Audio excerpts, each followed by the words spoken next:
Former IBF welterweight champion Kell Brook set to have eye surgery on his other eye this June. Stay tuned.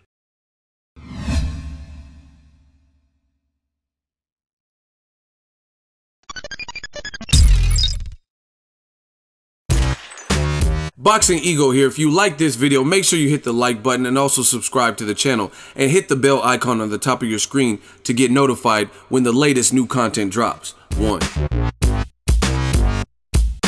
What up, Fight World? It's your boy Ego, and I'm back with some more boxing. Make sure you smash the like button. Also subscribe to the channel for the latest and greatest in boxing. Now, 2017 has been turned up, man. We got a lot of good fights.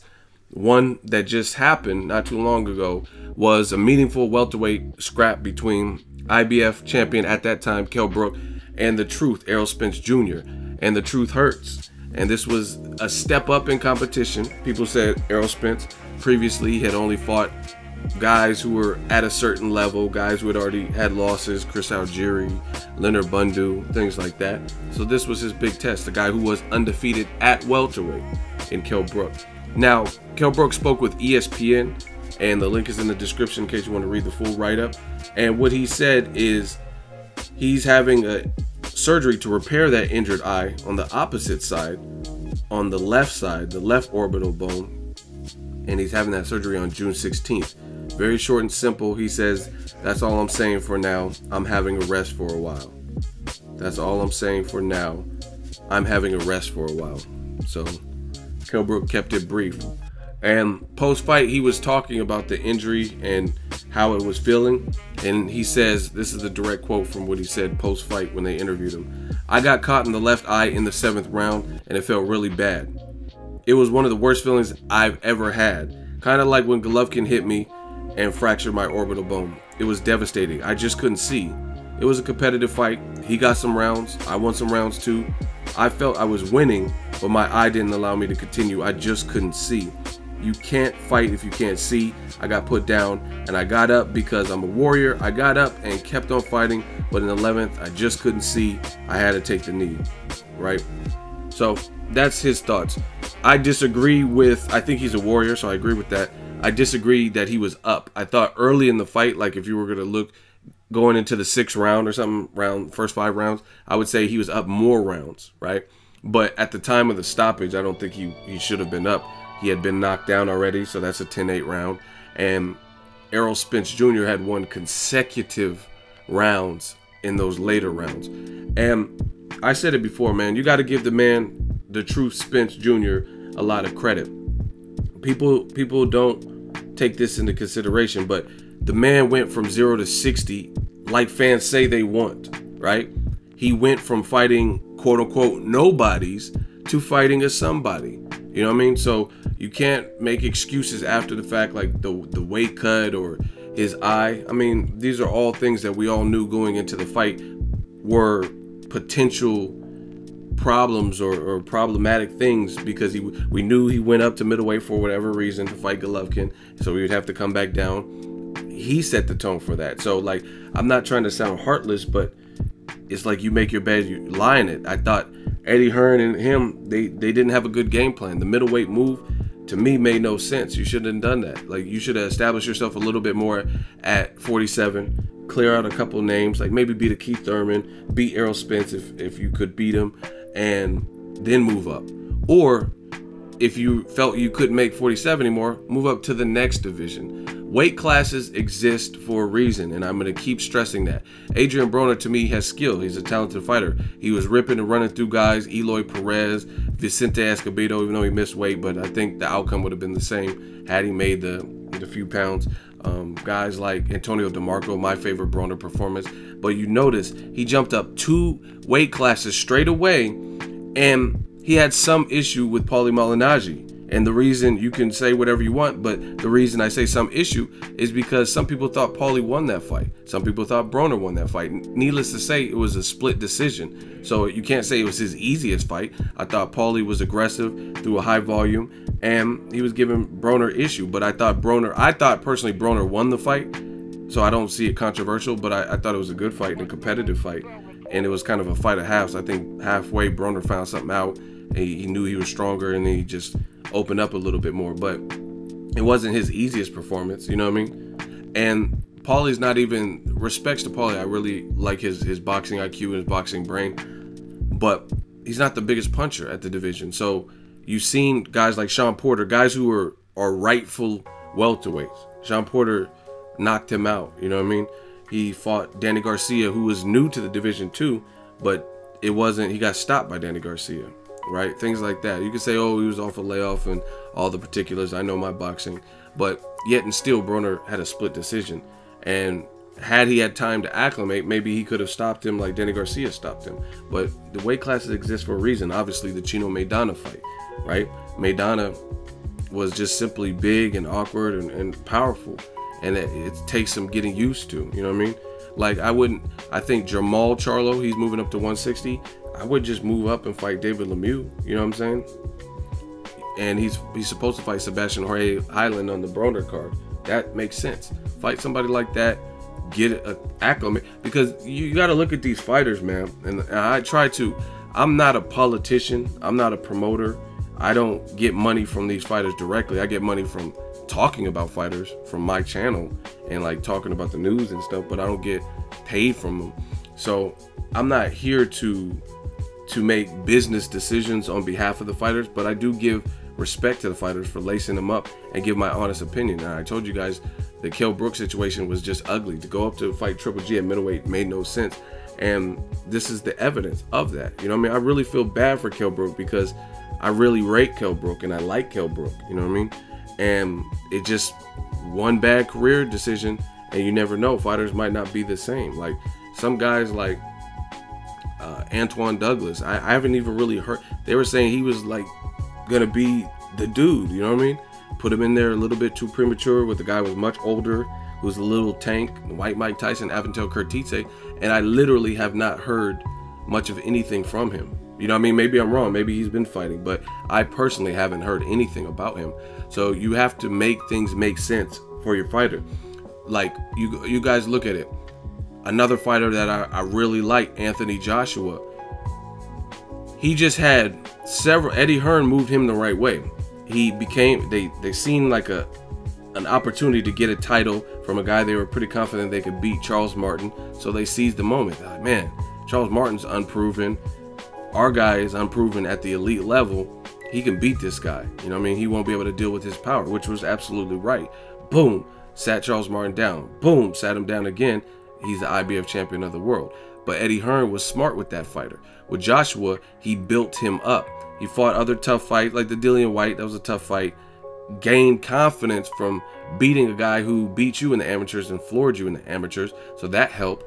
And then fighting Dominic Breazeale, who he was undefeated, but Dominic Breazeale, to me, he's solid, but he's not the best in the division. You know what I'm saying? To me, he's not the biggest threat, because like I've seen him have issue and troubles with guys like Amir Mansour and stuff like that. So that's a good fight for Joshua. Joshua took somebody's somebody who went to the Olympics, someone who's a little bit taller than him, maybe an inch taller than him. So it looks good.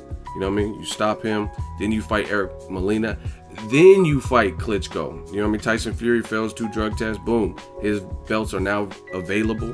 Then you fight Klitschko. But I promise you, well, I mean, I can't promise because there's no way to prove it, but I really believe, say Joshua's first step up instead of Charles Martin was Klitschko, then there's a strong chance he loses that fight. And it's just based on experience, because I don't think he would have been ready at that time to fight Klitschko. You see him have 4 or 5 title defenses or whatever it was against softer competition and then still have issue with Klitschko. So imagine if he didn't fight Dillian White, Dominic Breazeale, Eric Molina, etc. You know what I mean? Then I think Klitschko probably could have beat him. You know what I mean? Because of experience pays dividends. And Kell Brook did himself no favors and a disservice, him and Eddie Hearn, by jumping there because Chris Eubank. If Chris Eubank and his pops are wilding, they tripping, they don't want the Golovkin fight and they want to fight whoever, that's their issue. But you don't jump in trying to collect a payday thinking that you know what I mean, you're the understudy and you're not even in the division. That's just foolish. You know what I mean? That's like, let's say Mike Tyson and Lennox Lewis are about to fight, and it's a big, massive fight, and Lennox Lewis gets injured, so he has to pull out. And then you see a light heavyweight like, oh, I'll take what Lennox Lewis was gonna make. I'll take it. I mean, good luck. You know what I mean? Mike Tyson, I'm gonna eat his kids. Kovalev, Ward, I'm Adonis. Like, you know what I mean? Enjoy that. It doesn't make sense, because I said this in the live stream I did yesterday. While you collect the, let's say, $5 million paycheck, I think is what Brook got for beating Golovkin, now you sustain back-to-back injuries on separate eyes. You know what I'm saying? We don't know what this does to you psychologically or physically, especially if you're having to get another surgery. So, like I said, at the end of the day, I respect Brook. I think he's a warrior. I do think he kind of quit and had a no mas. I mean, I had an old teacher, he said, what's the difference between a reason and an excuse? You know what I mean? And there is no difference. So he quit, or had a no mas moment, or whatever you want to slice it, because he couldn't see. You know what I mean? That's up to interpretation. I mean, I don't knock him. I wouldn't want to go blind either. You know what I mean? If I was in the same situation, maybe I do the same thing. But all I know is it was just a bad chronological order, because now you're suffering the same situation. Like, it reminds me of, there's a movie called Dragon, the Bruce Lee story, right? Shout out to Bruce Lee, one of my icons, idols, or whatever. Just growing up, I've always loved Bruce Lee, but Dragon's the shit. That's a dope movie. But anyway, they fabricated it in the movie, but it's not really what happened to Bruce. See, I do my research when I don't know something or whatever. If I really like somebody, like their movies or something, I do the background. But anyway, Bruce Lee had a back injury, and the way they depicted it in the movie was he was fighting to. This is true. Bruce Lee, there were a lot of Asian people from the Asian community, and they didn't like what Bruce Lee was doing, because he was training the enemy with ancient Chinese secrets and showing the styles and the culture that they popularized. You know what I mean? Chinese culture, martial arts and stuff. And he was instructing anybody, whether you're black, white, or Mexican, whatever, right? And he opened up a school, and they didn't like that, because they thought at the time there was a lot of segregation, a lot of racism. So like, why are you helping them out? Why are you helping out people who don't give a damn about you, and you're teaching them the art of war and stuff like that? And they didn't like it. So the way they depicted it in the movie is they had like a conference or whatever, and they're like, okay, now you guys fight. The winner decides. So if Bruce Lee wins, he gets to teach whoever he wants. And if the other dude that they hired or whatever wins, then you got to stop teaching immediately. You got to stop teaching our culture. Then they have the fight, and then Bruce Lee wins. You know what I'm saying? And he's like, the decision is made. I teach who I want. And then the guy gets mad because he lost, got his ass beat, and he does like a sucker kick instead of a sucker punch, and runs up behind Bruce Lee and kicks him in the back. And then Bruce Lee's in the hospital. That's not really how Bruce Lee did have a back injury, but that's not really how he got it. But that's, for the sake of the movie, that's what happened. And later on in the movie, Bruce Lee, he's at this like seminar, and martial arts still hasn't blown over in the America where they know. And then Bruce Lee was trying to teach him, like, oh, I've created this style, and I've taken the best of all worlds and made Jeet Kune Do, which is Bruce Lee's style of fight, right? And people didn't believe him. They're like, bullshit, whatever. You know what I mean? And he's like, I strip away all the inessentials and to create Jeet Kune Do. And then people are like, yeah, boo, and they're booing him. And he's like, okay, I'll prove it. I'll be any man in this room in less than 60 seconds. So this guy was like, I'll fight him. I beat him before. I beat him again. And it's the dude that kicked him in the back, right? And somebody goes, what does this have to do with boxing, man? It's one of my favorite movies. You don't like it, shut the fuck up. Go to another channel. Anyway, so the guy that cheated, kicked him in the back, wants to fight him again. And Bruce Lee has a minute on the clock. And then this reminds me of Kell Brook. Bruce Lee's wife, she was like, Bruce, I'm not going through this again, because he already had the back problem, and he's about to fight the guy who gave him the back problem. And she's like, Bruce, I'm not gonna do this. We already went through the physical therapy. You had to learn how to walk again. You had to have surgery, whatever. You know what I mean? You went through depression, dealing with this back injury. And she was like, I'm not doing this again. I was by your side once, and I was there through that time, and you could, you know what I mean, be paralyzed if you get hit again, or hit wrong way in the back. And Bruce Lee was like, "Hey Linda, don't go too far, hun. It'll be over in 60 seconds." So that's what reminds me of Kell Brook, is like, you just went through this. You just went through this eye injury and this whole fiasco, and you know what I mean, went through the surgery and the procedure of having the metal, titanium or whatever implanted in your eye, making sure everything works, light sparring to just test it out to see how it holds up. And now you have to go through it again. And June 16th, you're getting another surgery on the separate eye. Just, it's bad what Brook did with his career. And like I said, I respect Brook. He's a man's man. I seen him, he was going after it. Even Errol Spence Jr.'s trainer, Derek James, gave him credit. He was like, yeah, some people would have quit far before the 11th round because Errol Spence was getting to him and landing some significant shots. And he showed heart, you know what I mean? Even though he wasn't winning like those later rounds when he was showing heart, he was still showing heart, trying to fight back. But I think you notice, I think it might have been the 10th round, it was looking ugly for Kell Brook. And he showed massive heart by trying to, and I think he even landed like a nasty, like a cool uppercut. But it looked good, but it probably didn't have as much steam behind it because he had endured so much. You know what I mean? This was the guy coming down to weight, and he took a lot of hits, a lot of punishment. And it was kind of interesting because it's boxing, so I was wondering if Errol Spence, being the rookie in the equation, if he was going to punch himself out, which is what Joshua did, because then that could have been a problem. And if a guy knows he's badly hurt and sees you're gassed out, then they're like, oh, okay, that gave me a second win. Like, fuck it. That's what happened with Klitschko. Klitschko got hurt, got dropped. Joshua punched himself out, and then that amped up Klitschko. He's like, okay, I'm back. You getting fucked up now. You know what I mean? So it was a good fight. But you got to give props to Errol Spence Jr. The injury happened on a separate eye. And I'm not saying props for injuring a man, but what I'm saying is just props because I really believe that it's the talent and the offensive skills and just him as a fighter that created that opening. Like, I even asked Troy King this question about, I said, if you think if Danny Garcia or Jesse Vargas were to have fought in this fight, if instead of Errol Spence, under the same circumstances, Golovkin lost, coming down to weight, do you think the results would be the same?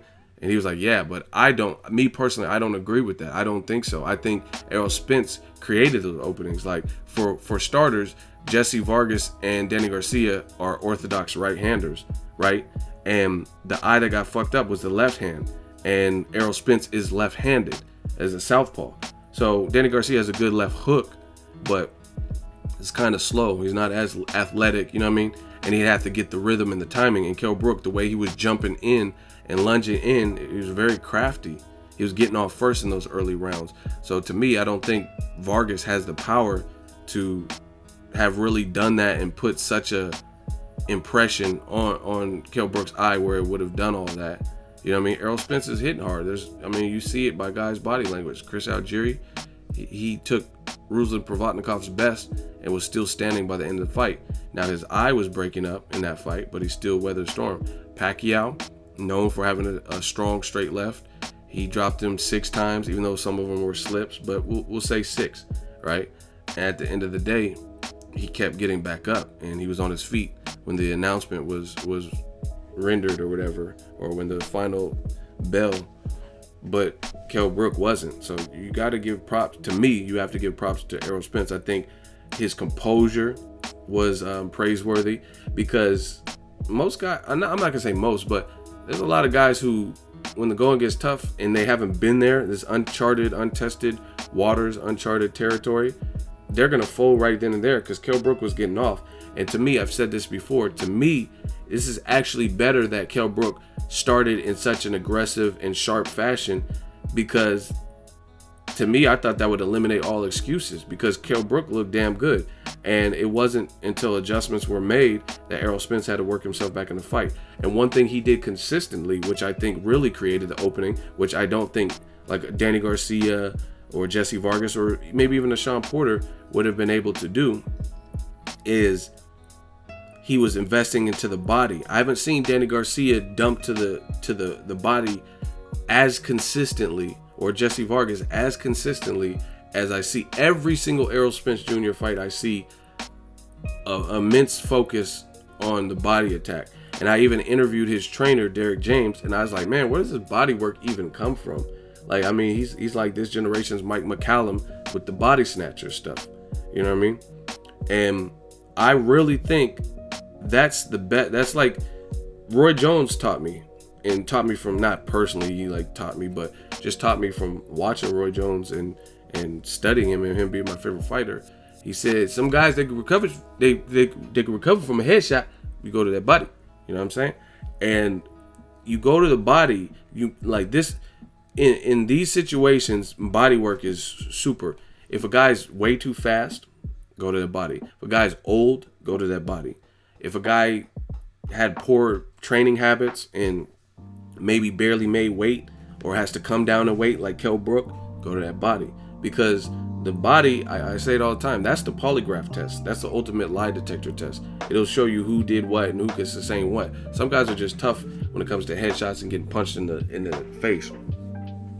So that's the latest on Kell Brook's eye. I want to make a detailed video. Let me know your thoughts. What's next for him? Should he go up to 54? Will he have success? Will he be the same fighter after basically the same injury on 2 separate eyes? Let me know. Where's his head at? Where's his mind at? Drop it in the comment section. Make sure you share the video, like the video as always. Hate, comment, and subscribe. Till next video, is Ego signing off. So if you enjoyed this video and want more content like this on the channel, you can show your appreciation by going to the PayPal donate button or the YouTube support button. And you can donate any amount that you feel is equivalent to the value of this video. Much more to come. Thank you guys for your support. Boxingego, the future of boxing.